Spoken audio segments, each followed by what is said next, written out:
N'hésitez pas à liker la vidéo si elle vous plaît et si vous êtes nouveau sur la chaîne, n'oubliez pas de vous abonner et d'activer la notification pour ne rater aucune de nos prochaines vidéos. On commence.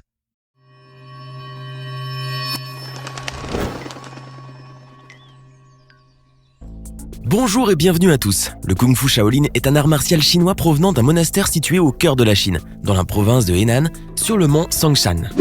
Créé par le moine bouddhiste Bodhidharma, cet art martial inspiré des mouvements de certains animaux réels et mythologiques tels que le tigre, le dragon, le serpent, le léopard et la grue ont été initialement enseignés aux enfants du culte de Bouddha. Ensuite, se propagea l'idée que ces techniques de défense visaient au développement harmonieux de l'esprit et du corps. Les moines concentrent leur énergie vitale pour atteindre le parfait équilibre entre force physique et force mentale. La méditation, une des pratiques des apprentis, consiste à détacher son âme de son corps pour ne ressentir aucune douleur. Ainsi, ils espèrent atteindre l'illumination, un état de plénitude. Ils ont appris à se battre seulement pour se défendre, et grâce à leur entraînement, ils sont maintenant capables d'effectuer des mouvements impressionnants et des prouesses physiques impossibles à réaliser sans un apprentissage rigoureux. Aujourd'hui, nous avons pensé à vous présenter quelques aptitudes de ces chevronnés, mais avant tout, nous vous conseillons de ne pas essayer de faire cela chez vous. Voici donc de quoi les moines de Shaolin sont capables. Dès leur plus jeune âge, les moines Shaolin ont la tête dure, littéralement. D'ailleurs, ils s'entraînent rudement pour y arriver. Pour ce faire, ils frappent constamment contre divers matériaux en commençant par un sac de sable jusqu'à arriver à le faire avec des poids en fer en passant par des bûches de bois. Après des années de pratique, leurs têtes sont plus solides que des roches. Vous ne voudriez vraiment pas défier un homme qui se cogne la tête contre tout ce qui traîne. D'ailleurs, il peut diviser une barre de fer en deux avec. Mieux encore, même une perceuse électrique ne peut pas y pénétrer. Alors qu'en dites-vous ? Ce qui est encore plus hilarant, c'est qu'il n'y a pas une seule goutte de sang qui coule. En effet, après avoir heurté sa tête à maintes reprises et sans échauffement, le moine exécutant n'est même pas blessé. Mis à part une trace de rougeur, rien ne lui arrive. C'est vraiment quelque chose à couper le souffle. Un moine peut déplacer son flux énergétique à n'importe quelle partie de son corps. Ainsi, il peut la canaliser dans sa main pour qu'elle soit d'une force et d'une précision phénoménale. C'est le cas dans cette discipline qui consiste à lancer l'aiguille comme une fléchette à travers le verre tel une arbalète. Le temps d'entraînement estimé pour maîtriser cette capacité est de 15 ans. Il est évident que le verre est une matière solide, donc pour ce faire, il faut une pression gigantesque. Toutefois, vous allez me demander comment est-ce possible. En temps normal, la vitre va se briser en 1000 morceaux. Oui, vous avez raison, mais il existe une technique spéciale utilisée par ces experts pour transpercer le verre sans qu'il éclate. Tout d'abord, il faut viser avec précision l'objectif. Ensuite, il faut rassembler toute la force dans la main. Puis calmement et sereinement, lancer l'aiguille droit vers le but avec une vitesse de 150 km/h. Et c'est là où consiste l'astuce. Il ne faut surtout pas la plier en l'achetant. Par conséquent, une fissure locale se crée et l'aiguille ressort de l'autre côté. Dès leur arrivée au temple, les apprentis travaillent quotidiennement pendant des heures et des heures afin d'obtenir un corps robuste hors du commun. Avec des exercices laborieux, leurs membres deviennent si durs que rien ne peut les affecter. On ne parle pas ici que de la tête, des bras et des jambes, mais aussi de la bouche et des dents. Ainsi, un moine de Shaolin a une mâchoire plus forte que les mains d'un homme musclé. Parfois, il faut 2 personnes, voire 3 pour déplacer une table pleine d'un endroit à un autre. Chez ces guerriers surnaturels, les dents suffisent pour la soulever et la maintenir équilibrée, ainsi que tout ce qu'il y ait. D'ailleurs, rien ne bouge, rien ne tombe. Tout est si stable jusqu'à ce que le moine la repose à terre. Aussi fascinant que stupéfiant, tel est le corps insensible à la douleur et l'esprit aiguisé. Pour que la légende de Shaolin survive, les nouveaux moines se produisent fréquemment lors de spectacles pour la démonstration de leur technique. L'une de leurs pratiques classiques les plus connues est celle des blocs de roche brisés avec le plat de la main.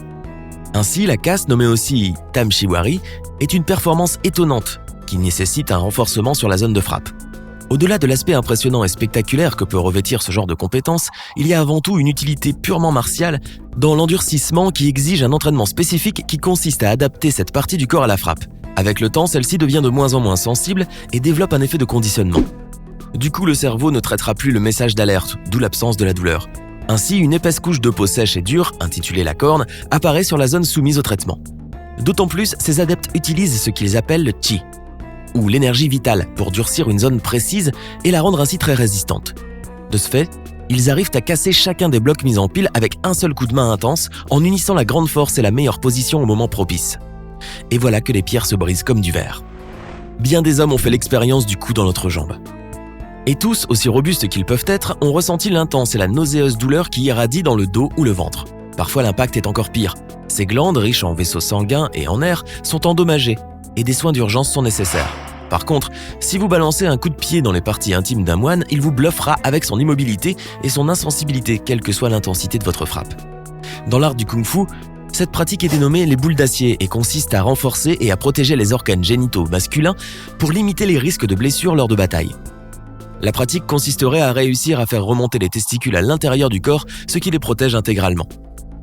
Mais il faut y avoir été initié dès le plus jeune âge pour y parvenir.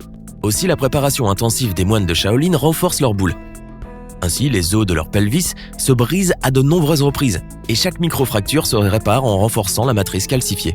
Du coup, les os de l'entrejambe deviennent aussi durs que la pierre. Pour devenir le maître de son corps, les exercices réalisés par les apprentis moines sont extrêmement intensifs. Spectaculairement, ils arrivent à tenir dans une position extrêmement complexe, longtemps sans bouger le petit doigt. Connu sous le nom de Monk Pillar Skill, cet entraînement consiste à se tenir en squat en posant ses pieds sur 2 piliers. Accroupis, les moines tiennent 2 bols remplis d'eau, une dans chaque main et un 3e mis sur la tête. Parfois, les lampes à huile remplacent les bols d'eau pour plus de difficulté. Il faut donc rester 2 heures ainsi dans un équilibre irréprochable et conserver une même posture. En conséquent, le moine renforce les jambes, les bras et plusieurs muscles du corps. En plus, il se focalise sur son équilibre, chose qui renforce son degré de concentration. Qui aurait pensé que l'attitude d'un homme ivre pourrait se transformer en une compétence du kung-fu ? Les moines de Shaolin nous montrent comment. Cet exercice nommé Drunk Lila Skill est une performance très particulière qui consiste à agir comme un ivrogne. Ainsi, l'exécutant soulève de lourds récipients d'eau et les déplace en chancelant. Cet entraînement renforce les bras, les mains et les doigts. En combat, la boxe de l'homme ivre ou le poing ivre est un des styles de kung-fu qui vise à prouver qu'un moine totalement saoul est tout aussi redoutable. La grande particularité de ce style est de trouver la force, le courage et la capacité de se défendre tout en étant dans l'ultime faiblesse. Par conséquent, le déséquilibre du corps se transforme en un avantage susceptible de déstabiliser l'adversaire. En gymnastique, il y a un mouvement qu'on appelle le poirier ou l'équilibre sur les mains. C'est un prérequis pour pouvoir ensuite faire différents exercices. Celui-ci demande une bonne maîtrise du corps. Aussi, force, technique et équilibre se rejoignent pour le réussir sans oublier le travail acharné sur la musculature des membres supérieurs. Pour les moines Shaolin, cette technique est révolue. Eux, ils poussent leurs efforts physiques à l'extrême et dépassent des limites que les personnes ordinaires n'atteindraient jamais. Dans le monde du Shaolin, une pratique plus avancée a vu le jour il y a bien longtemps. En effet, le poirier sur 2 index est chose courante depuis quelque temps déjà. Cependant, il existe une meilleure performance incroyablement rare qui consiste à se mettre en équilibre sur un seul doigt. Peu d'entre eux peuvent y parvenir. Au fait, l'unique moine pouvant réaliser cet exploit s'appelle Hai Tang. Âgé de 90 ans, il est le seul au monde à pratiquer la technique du Kendo Finger Skill. Commençant par se positionner sur l'index d'une main et les 5 doigts bien étendus de l'autre, il se redresse inversement et se sert d'une planche pour soutenir ses pieds. Finalement, il retire sa main gauche pour s'appuyer uniquement sur l'index de la droite. Sans aucune difficulté, il se tient aussi plus de 10 secondes avant de se redresser. Impressionnant, non ? Si cela vous paraît déjà prodigieux, voici une autre compétence encore plus impressionnante qui nécessite une énorme souplesse et une excellente maîtrise. Celle de l'équilibre sur 5 lances acérées. Sans aucun effort, le moine se fait suspendre au-dessus de pointes de fer tranchantes. Une action très dangereuse et potentiellement mortelle qui nécessite une précision et une concentration extrême, que ce soit de la part du performeur ou de la part de ses assistants. Mais cet accomplissement n'est autre que le résultat d'exercices intenses. D'une part, en travaillant la respiration, les organes internes se mobilisent.